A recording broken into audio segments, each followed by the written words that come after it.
This time our topic is ego psychology. Some of the main differences between Freudian drive theory and ego psychology are, first, that ego psychologists think that the ego has autonomous functions. So beyond just mediating internal conflicts between the id and superego, they think that the ego does other things that are separate and sort of free of the id, ego, superego triangle. So you remember that id, ego, and superego were part of Sigmund Freud's structural theory. And Sigmund Freud thought that all the ego did basically was mediate this conflict. The ego psychologists are saying, no, there's more to it than that. The ego has important roles in adaptation and in sort of proactive, pro-social functioning beyond just this internal conflict mediation.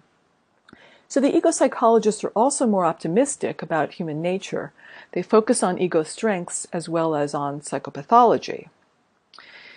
The ego is thought to have functions that help us manage our thoughts, feelings, behavior, relationships, and environments. And these ego functions are important because when they're depleted, they can be the targets of clinical intervention. So some ego psychologists think about building these ego functions in clients. Let's take a look at what these things mean. So reality testing is the ability to distinguish internal versus external stimuli, if you will. What's going on inside you versus what's going on outside is a good way of thinking about reality testing. Judgment involves making decisions based on considerations about the context you're in and the likely outcomes of different courses of action. So if you think, well, I could do A, B, or C, and what's likely to happen if I take each of these courses of action in this particular context? Good judgment means making a decision that will benefit you and others. Impulse control does have to do with mediating id impulses. So this involves delaying gratification, waiting until the time is right to do something. Affect regulation means moderating the expression of feelings and the experience of feelings. So affect or emotion sort of rises and falls in us on a daily basis, and how we experience that, how we manage that internally and externally is affect regulation. So good ego psychologists think that a good affect regulation is not flat affect. It's not stifling emotion. It's being aware of what one is feeling, and sometimes they use the word contain to describe that. So if you say, I'm containing my feelings of sadness, it means I'm holding them, I'm feeling them, I possess them. It doesn't mean I'm bottling them up or stifling them, but I'm holding them. And then how we choose to express them also has to do with affect regulation, and that is moderated by a lot of family and social and cultural norms.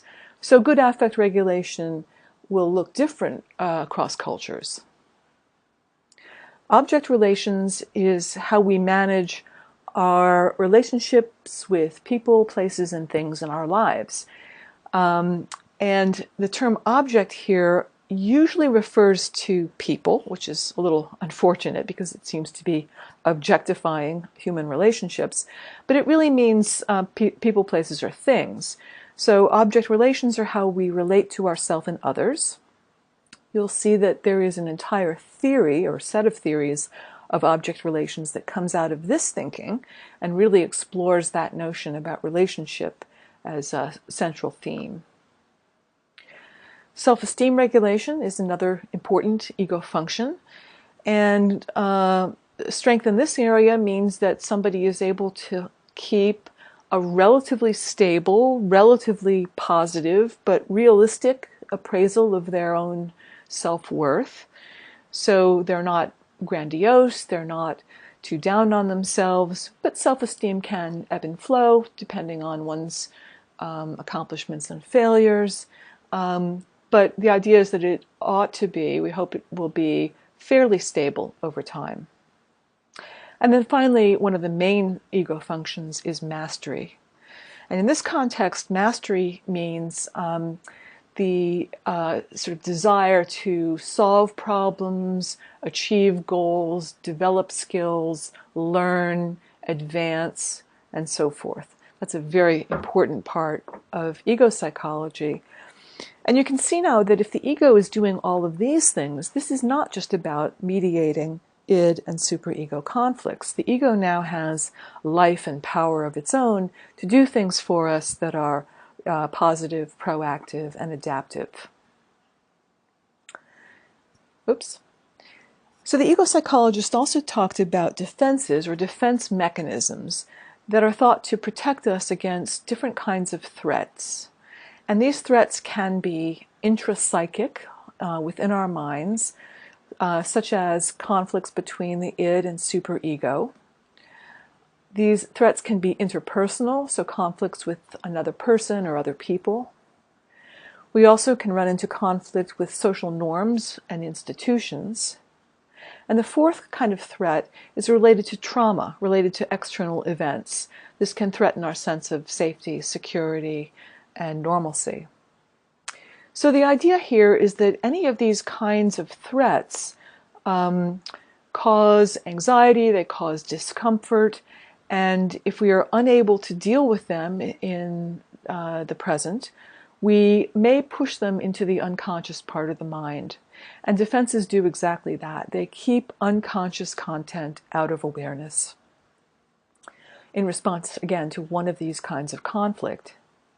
Now, defense mechanisms all involve some type of distortion of reality, from a little bit of distortion to a whole lot. And another main characteristic of defense mechanisms is that they're automatic. They happen automatically. They're not selected or chosen or planned. And they're unconscious. We're not aware that we're using them. So this is unlike coping skills, which are conscious. Coping skills are things we choose to do to manage stress or conflict. Defense mechanisms we don't choose. Again, they happen automatically and unconsciously. They're triggered by our minds in response to anxiety or conflict. Now, Sigmund Freud wrote about some defense mechanisms, but it was the ego psychologists that really developed this idea further. And they suggested that there may be a hierarchy of defenses. And that is sort of beginning with defenses that are developed early in life. These are considered sort of lower order or even sometimes called psychotic defenses because they interfere with reality testing and ego functioning quite a bit. So these examples of these primitive or early or psychotic defenses are denial, which means that someone is simply not acknowledging that something or some feeling or some thought has happened. Complete lack of awareness of that issue. That's a very early defense. It starts in early childhood. We all use this defense mechanism, and we use other defense mechanisms. So another early defense is projection. Projection means that you imagine that somebody other than you has the thought or feeling that you're having that's not comfortable for you. So, for example, if you're feeling angry and you're not comfortable with that, if you project it onto somebody else, you believe that somebody else is angry. So you've basically sort of given that other person your anger in your imagination, and you pretend that the anger is coming from them, not coming from you. Another version of this is projective identification. In this defense mechanism, a person takes an extra step. So you use projection, pretend that somebody else is angry, for example, and then the extra step is that you do something to actually make them angry. So again, let's say that you're imagining somebody else is angry. Now you say something mean, they get angry, and you can say, aha, they're the one that's angry, not me. Okay, and then there are some middle-level defenses that require the ego. So these are available to us a little bit later in childhood. These defenses interfere with our impulse control, with judgment, with cognition, with memory, but there's not as much distortion of reality as there is with the earlier defense mechanisms. So the defense mechanisms that are called immature include things like acting out, which is just that. So when kids have a temper tantrum, that's acting out. Dissociation is another defense mechanism that is particularly common in response to trauma. This means that someone may remember events. They're not denying that something traumatic happened. They're remembering an event, but they're cutting off their feelings. They're not experiencing the emotion that goes with the event. Another so-called immature defense mechanism is regression. Sometimes this is called regression in service of the ego. So under threat or under stress, many times we'll like to sort of go back to an earlier time in our lives and act a little childishly, or if we're not feeling well, we may curl up in the fetal position. Those are examples of regression. Another group of middle-level defenses are called neurotic. And these include repression, which is basically forgetting. It's not as strong as denial. You're not insisting that something never happened. You're just not remembering it. Another so-called neurotic defense mechanism is reaction formation. This involves thinking or feeling or saying the opposite of how you really think or feel or believe. So we often think about this as saying somebody protests too much. You see it in little kids when kids will say, "Oh, I really hate her," when they really have a crush on her. Displacement involves sort of changing the target of your thinking or feeling from one object to another. So if you're angry or jealous of a person who's powerful or threatening in your life, and it doesn't feel safe to have those feelings toward him or her, you might displace those feelings onto somebody else, usually a safer target. So this is the classic situation when somebody is mad at their boss. They come home and instead of yelling at their boss, they yell at their wife. The wife, instead of yelling at the husband or other wife, yells at a child, and the child, instead of yelling at the parent, yells at the dog. That's all displacement. Undoing is a little bit like reaction formation in that you're going the opposite direction, but it means actually doing something to make up for a thought or a feeling that you're uncomfortable with. The example in the book is a man buying his wife flowers because he feels guilty for something. So he's not denying what he feels, he's just doing something to make up for it, to undo the feeling. And then finally, there are some higher level defense mechanisms that require the presence of a superego, that is, a sense of conscience or right and wrong. And these are thought to protect the self and enhance our functioning. Examples are humor and sublimation. So if in response to conflict, a person just cracks a joke to relieve tension, to relieve anxiety, that may be a defense mechanism if it's not done consciously.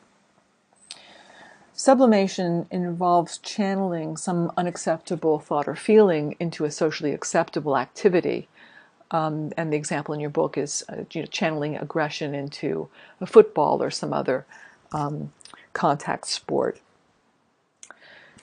So the thing to know about these defenses is that we all use defense mechanisms every day, and that we don't have a choice in that this is how our minds protect us from thoughts and feelings that we're just uncomfortable with or unable to deal with at the present time. And the idea here is that everybody is doing the best they can. So using defenses mechanisms is an adaptive thing to do. When you see, if you see somebody doing this, or you think someone's doing this, it's best not to use confrontation, because we use defenses for a reason. It's better to think this person's doing the best they can. This is how they're handling the situation. Let it be. Now, I'm not sure about this hierarchy of defenses, which is why there's a question mark at the top of the page here, and I'm not sure about the terms used to describe them, such as psychotic, immature, neurotic. Yeah, I don't know about that. But it is interesting to think that defense mechanisms differ in terms of how much they distort reality and how much they interfere with our functioning. So let's turn to coping strategies, because coping strategies serve similar functions, but they are conscious attempts to resolve conflict or reduce stress and anxiety. So these are some alternative to defense mechanisms when we have a choice. So what are some examples that you can think of in terms of coping mechanisms? There are both healthy and unhealthy coping mechanisms. So think of some concrete examples. And how do coping mechanisms differ from defense mechanisms? Well, the main difference is that coping strategies are chosen, defense mechanisms are unconscious. So for example, if I say, I'm feeling really stressed out today, and in order to deal with that, I'm going to go running for an hour. Or in order to deal with that, I'm going to use a mind-altering drug. If I'm making those choices consciously, those are coping strategies, whether they're healthy for me or not. Defense mechanisms just kick in. I don't choose them. If I'm feeling stressed out today, I use a defense mechanism. It might be something like displacement or dissociation. So another topic for today are levels of anxiety, because this is what leads to the use of defense mechanisms. And actually this came from Sigmund Freud, but again, the ego psychologists developed it a little further. Sigmund Freud said that we all experience anxiety in relation to several issues. And the first one is annihilation anxiety, which is thought to occur very early in life. And Freud thought that, infants and very, very young children experience this as a fear of death, in a way, a fear of loss of life or destruction, a fear that they would be annihilated. And the idea here is that this is an automatic response to frustration or organic distress, such as the distress an infant experiences when they're hungry or wet or tired. So an infant doesn't know what hunger or wetness or sleepiness is about, and Freud hypothesized that that kind of distress causes a fear that they're just going to disappear. Second, in somewhat older children, there is fear of loss of an object, usually a caregiver. This is also thought of as abandonment anxiety or separation anxiety. And now when the child is 2 or 3 years old, the idea is that there is a dependence on the caregiver. The child has learned that the caregiver is the one who helps them manage hunger and sleep and cleanliness. And fear of abandonment gets triggered actually quite a bit earlier than this. We see separation anxiety in infants around 9 months of age, typically. But Freud thought that like annihilation anxiety, this fear, he said, is universal, that we all experience this fear of separation or abandonment. And the third level of anxiety is fear of loss of love of the object. So a little bit later on, children, says Freud, become afraid of disapproval. They fear that their parent will think that they're misbehaving. So this is where our sort of desire to please others can come from. And then we also have castration anxiety, which Sigmund Freud thought of as fear of retribution. So in this case, in Sigmund Freud's theory, the young boy is afraid that his father will castrate him The young girl is afraid that she's already been castrated, and in both situations, the fear is that they've done something wrong for which they will be punished. But we think about this nowadays a little bit more generally in terms of fear of loss of part of oneself, and this could be a physical part, such as fear of loss of declining abilities in old age, fear of loss of balance, loss of eyesight, loss of hearing, fear of loss of self-esteem or loss of pride. Okay? And then we also have signal anxiety, which can be a response to any of these issues, but some symbol, maybe it's fear of loss of somebody, fear of abandonment, fear of disapproval, some symbol indicates a threat to the ego. And this is what triggers the fight, flight, or fright response.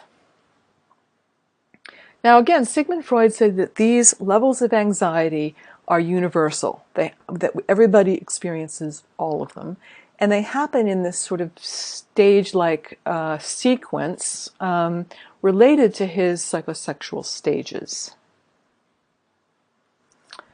Let's talk now about Anna Freud's work and the article that you had written by her as reading for today. Anna Freud's article on the mechanisms of defense talks about how we deal with conflicting wishes. So, for example, the wish to both hold something or someone and let them go. How do we deal with that? And following her father's work, she really tries to map out how psychic energy works in this case. And she has a fairly, I think, mechanistic sort of causal pathway approach. And she's positing a series of relationships between ideas in her father's theory and in the work of the ego psychologists.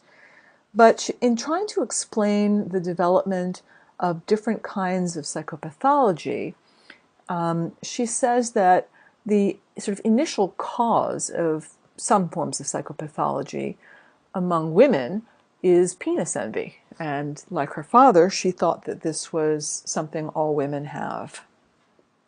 So she thinks that, penis envy leads to conflicting feelings about one's mother, because women blame their mothers for the fact that they don't have penises, and this leads to some conflicting feelings, love-hate relationship with the mother. And to deal with that, to deal with those conflicting wishes, conflicting feelings about mother, the young woman engages in this process called anti-cathexis. Now, a cathexis is an attachment of psychic energy to an object. So love for one's mother involves cathecting, as they would say, loving feelings, libidinal energy, onto the mother object. Anti-cathexis means taking that energy back. So in response to penis envy and mother blaming, the young woman withdraws energy back from her mother. And it takes energy to maintain this kind of withdrawal from the relationship with mother. And Anna Freud hypothesized that this anti-cathexis can take one of several forms. This energy could be displaced or projected onto someone else. So instead of having this love-hate relationship with mother because of the absence of a penis, one could imagine that it's really a friend or a sibling or somebody else who one loves/hates. And Anna Freud said in this case that would lead to paranoia, fear of someone else. Or the anticathexis could take the form of hysteria, which would turn into a somatic response, a bodily response, or a phobia, a fear of some symbol or object. A third pathway could involve reaction formation, which again is a defense mechanism and means doing exactly the opposite of what you truly think or feel. And Anna Freud said this would lead to obsessive-compulsive disorder. So, now that you're thoroughly confused, is there any evidence for any part of this causal pathway? No. I mean, to begin with, this idea that all women have penis envy is, well, problematic. To assume that then penis envy is blamed on the mother is a huge leap. And then all of these pathways are invented.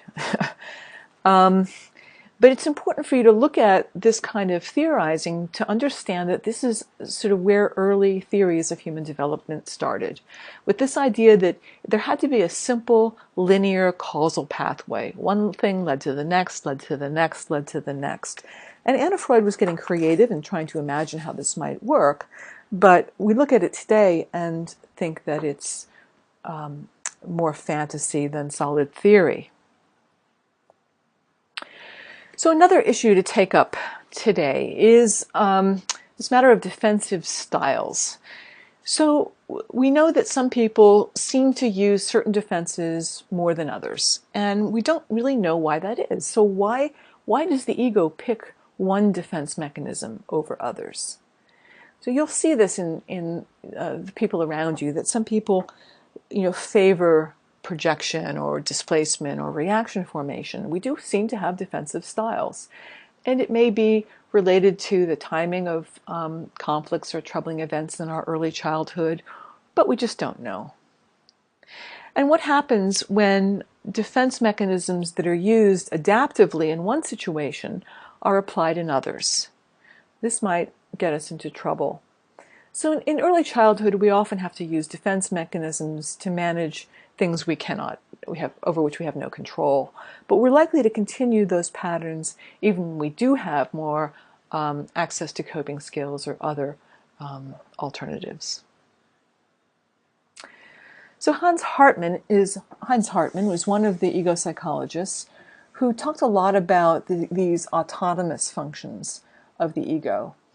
And he said that there was this conflict-free sphere of ego functioning, apart from anxiety or conflict, beyond the defense mechanisms, that the ego has some energy, power of its own. It's an agent. It has agency.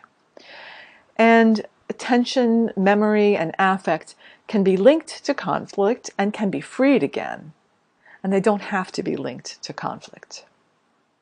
Hartmann said that the ego develops on its own within any, quote, average expectable environment.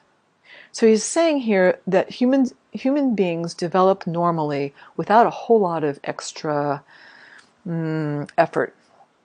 So we don't need specific enhancements to develop a healthy ego. On the other hand, severe deprivation is not an average expectable environment. Hartmann wrote about two different kinds of adaptation. Adaptation is a really important function of the ego. And here we have alloplastic adaptation, in which we change the environment in order to better meet our needs, and autoplastic adaptation, in which we change ourself. So see if you can think of some examples of alloplastic and autoplastic adaptation.